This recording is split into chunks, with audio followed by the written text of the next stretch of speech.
after the First World War, when they were given a pittance of a bonus and a train fare home. But things would be different this time. The GI Bill of Rights was signed into law by President Roosevelt in 19... There were hundreds of thousands of veterans coming home. With 1 year, like, you get 500,000 extra manpower in your country. They all come back from Europe. And they are traumatized from the head. Really, if you go to war, you will get traumatized. It's almost true and not to go true. to war and come back without anything broken here. It's okay. It happens to everybody who goes. Veterans who have seen battle, who have seen death, they need help. They need bonuses. They need treatment. They need the government to take care of them. That's what they need. And if there's so many of them, you can't ignore them. I don't know how is the veteran situation in USA right now. Some of you say veterans are treated horribly. Some of you say they're treated good. If I was in the US, I saw special lines for the veterans. They could cut in lines, they could go faster. In the airports, they had special lounges. For me, it seemed like they're treated good, but also in Hollywood I saw so many homeless veterans, homeless, drug addicts. So the picture is mixed. I don't know. Yeah, it is That's mixed, for you to decide. Put it in the comments. And talking about, veterans broken, if you go to war, you're broken. That's true and not true, it depends. But people nowadays, like since World War One, in fact even a little bit before that, in terms of America, since the Civil War, people get broken in the war pretty damn easily, and they get nightmares or whatnot, psychological problems, mental problems, so on and so forth. We don't want to dive to them, them. All right, if that's true, but at the same time not true. It's not necessary. Then somebody will go jump from nowhere and type in the comments, well, the majority. I know it's the majority, but the problem is because it is the majority. It's not supposed to happen like this. It's not supposed to be just because you went to war, you get back broken. Somebody gonna type down in the comments, I'm a veteran and what was it? I forgot. Oh man. And you didn't go to war. You don't know how war looks like. Seriously. Yeah, I'm not a soldier, but I'm from the Middle East. I'm fucked up. Anyway, but the thing is, even like when I was a child, like right up, if you in the window, like my house, my family house was right in the front of the street. I can't just go to the window that's near the main door of the home and see like people exploding, sniper bullets just shattering people. And when I was like 4, 5, 6 years old, and I will never forget that. I understand this, but still I wasn't a soldier at the time. I'm not a soldier, although that just going to war and you return back broken, there's a problem. The thing is, I'm a historian. I'm a history nerd. And if you go back to history, we don't see this. It's very, very little people that get broken or get psychological problem from going to war. Yes, war was different back then. Like, especially before the coalition wars. War was different. I know. But still, from a soldier perspective, war is war. Doesn't matter. And it is, in fact, it's more likely to die on the battlefield in ancient warfare, before the coalition wars at least. From that point on and backwards, it's more likely to die and get lose a hand or leg in war, in a battle, in a siege, in a skirmish, than it is in nowadays. And even in World War One and World War Two, yes, a lot of people died. It's because a lot of people engaged to it because there's a huge population. But it's more likely to get screwed in a physical injury or death in a war, in ancient warfare, than it is, in nowadays warfare. Even like World War One, World War Two, and the Cold War. Same to the population. Same to the civilians. It's more likely to get destroyed and killed than it, especially if you live in China in certain centuries, certain bad centuries in the Chinese history.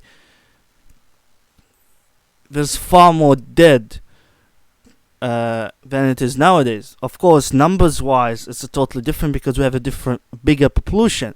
However, proportionally speaking, ancient warfare far worse, even though it is done with swords and knives and stuff. Like, it's not from a distance or huge explosions. Even though it's far more worse. And even far more worse in terms of if certain battles and certain fighting in a campaign of a year or two. Yes, the Mongol invasion probably killed about 60 million people throughout a timeline of 1 century, the 13th century, which ended the Islamic Golden Age in Baghdad by Hologo, the grandson of Genghis Khan. Yeah, but yes, a century, but 60 million. You know how much 60 million at a time? At that time, that's more than a quarter of the people living in the world back then. It's far more than the entire population of Europe in that century combined. 60 million is a huge number. If the Mongol Empire didn't screw up Iran and Iraq and didn't screw up China, these areas' population should be at least twice bigger than it is nowadays. If these things didn't happen, from a historical point of view. And even though all of that, people still go to war back then. And we don't hear about broken people. Like, it's really funny. Like, you get broken people because they are broken before they went to war. You don't have that much brave people nowadays. I'm talking in general, you don't have that much, motivated people. People go to war nowadays like veterans. They go to war for U.S.A, but they don't know what that means 100%. Plus, most of the veterans, when they began, they just, young people in a really pinky world, living in a really pinky world, then they directly get squashed in one of the most horrible situations, and they get a totally 100% different point of view of the world, and from the most comfortable areas to the worst comfortable areas directly. And because most soldiers join at the beginning, they join the military just for fun, or at least because they don't know what it is like in war. There's more depth to that, but I just want to make it as short as possible. But the thing is, what I'm saying is, most soldiers don't know what they're doing. They're just doing it because they have been told to do it. And if you are a soldier, please just leave the U.S. Army, because U.S. Army is doing more harm than good. All right. Please leave the U.S. Army, seriously. But I have nothing against veterans and soldiers. I understand they're doing it for the country in a way or another, and for the money, it's their job, so on and so forth. Even though they are much more engaged in making the world, especially in the Muslim world and rest of Africa, really horrible, but I'm not putting any weight on them. And I accept their situation because I know what it feels like. I understand. I comprehend it. Perhaps not 100%, but I know some of it at least. And I know you have nothing to it. It's all the government. I understand. But whether you left the military or not, it wouldn't I have nothing against you. Like I don't hate you or anything. I don't hate Americans at all. There's a lot of good stuff about Americans, from the USA. Even the soldiers. People are people, but people nowadays, they're not good enough psychologically, emotionally, and physically as people used to be back in history. And this requires a whole different video in its own right again.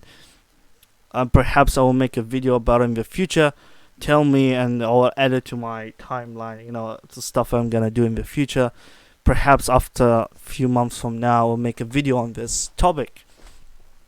Or if a lot of you type down, comments about this in the comments below, tell me what you think in the comments below, though. Yeah. Anyway, if a lot of you talks about this, I'll make a video about it. Also, like, what I'm saying is, if soldiers are knowing what they're doing, if they wouldn't have psychological and mental problem. And that's how it is back in the days of history. Like, if you tell a legionary or a Spartan warrior, well, I got depression. No matter what type of depression, I got depression because people shot at me, because I went to war. They will be laughing at you. They will say, "Are you a girl?" That's not I'm not like putting down girls and stuff like that. But the general idea, I'm not attacking girls. So feminine people, just leave my head, alright? Please. I'm not attacking girls. A lot of people say this. Just the idea, Please, alright? I still have a mother, okay? I respect her. And she's a female, right? Okay? Leave me alone. Alright? Don't give me a headache. I'm not against women's, okay? But you know what it means. I'm not attacking women's, but the thing, that's what, okay, it's history, alright? Okay. But they will say that, are you a girl or something? Imagine a legionary, if you teleport a legionary from history, from the Roman Empire, a veteran legionary, and then you send him to a veteran who his heart is broken and he's feeling depressed. The legionary will be laughing at you.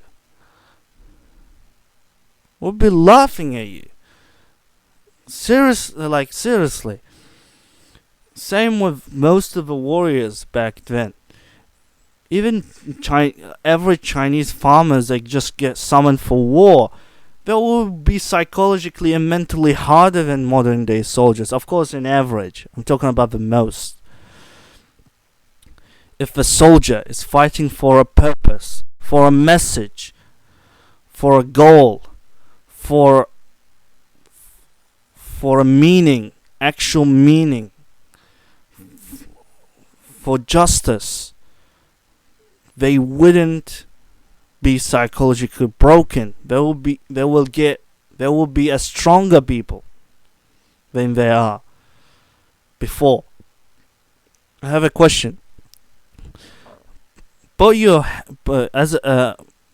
Probably a lot of you veterans gonna watch this video, but as a soldier, you soldiers watching this video, you're fighting terrorists, right? I'm not with the terrorists. Terrorism is bad, but I'm saying, like, put your shoes in one of the terrorist soldiers you're fighting against.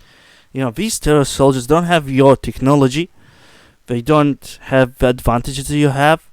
They have literally no advantages against you. You have air superiority supporting you, and most of the killing is done by air superiority and artillery and whatnot. Put your legs in their shoes. Why they continue fighting? Why they keep fighting? Why they continue generation after generation? They keep fighting you. Why they get stronger and stronger? Why are they fighting you strong? How did they defeat the Soviet Union? And how they keep fighting you? How you find it difficult fighting them, even though you have all these advantages and air superiority. Like, imagine, put your legs in their shoes. Imagine you're fighting an enemy that has far more technology and ammunition than you, and they have air superiority. How would it feel like?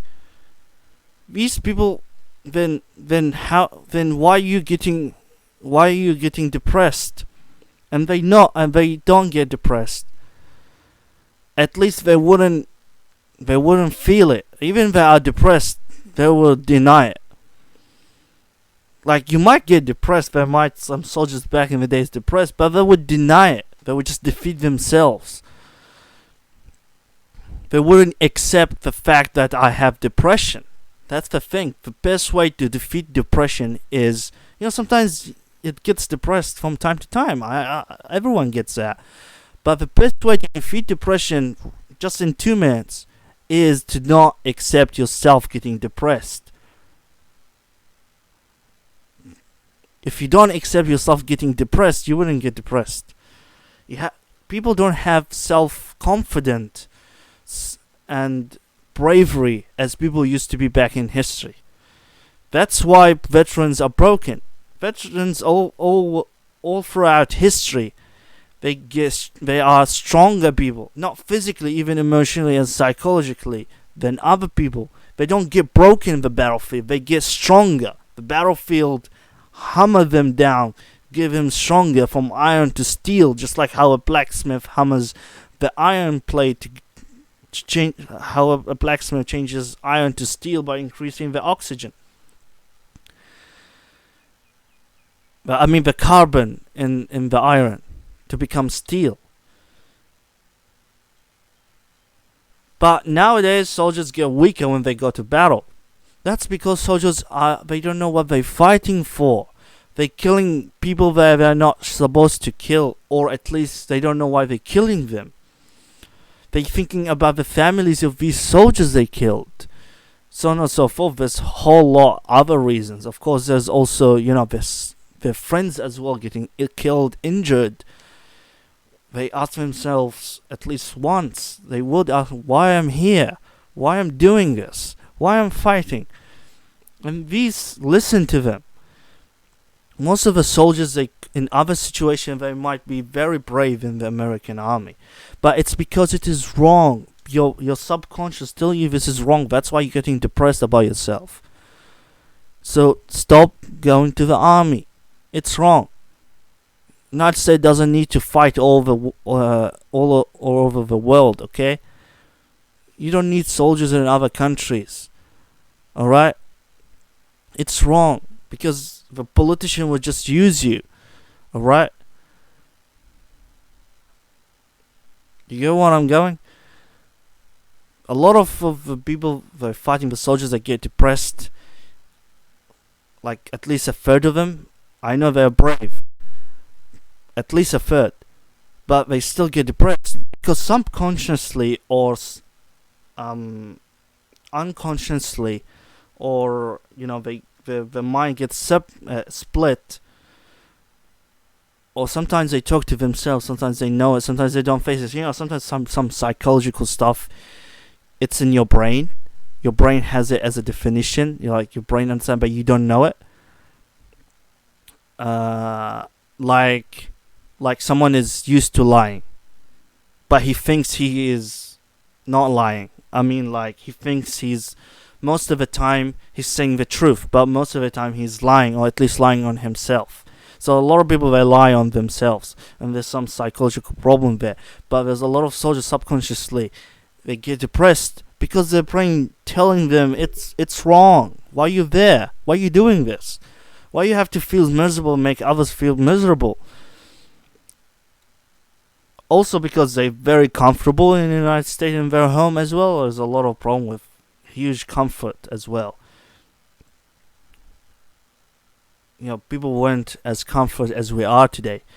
Most people, even the ones that work a lot, I understand time the most important thing. There's some pros and cons to it. But we mostly, with technology, we're living far better than even kings used to live in the medieval period and before that. Not all of them, it depends which king, but we're living really, really good. And, you know, the medieval period in Europe was horrible. But before that wasn't as horrible. A lot of people make this mistake. Alright? The more you go back to history, the more horrible it is. That's a mistake, okay?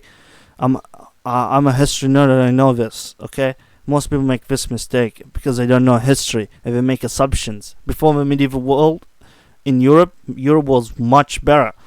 It got worse after the medieval period. Even all these scientists, they got it wrong in the medieval Europe. It's because it got also worse. It wasn't something worse than that. Like, they got it backwards. Alright? Not the solution backwards to this scientific problem, but even the science stuff, they got it backwards. Anyway, but this is why veterans get depressed. Veterans shouldn't depressed. Or at least very little, not really a big problem. Like, soldiers nowadays need to take drugs to go to fight. Put your legs in the terrorist shoe. Why they fight? They don't take drugs, man. But a lot of you take drugs to continue. Not actual drugs, some medicine stuff, but still a drug, you know, in a way or another. But you take medicine to continue fighting. Others are not. You know, the terrorists are not. Put your shoe. Why are they doing that? The terrorists, why are they doing that? Anyway, you go where I'm going. That requires a whole video and stuff. Let's I wanna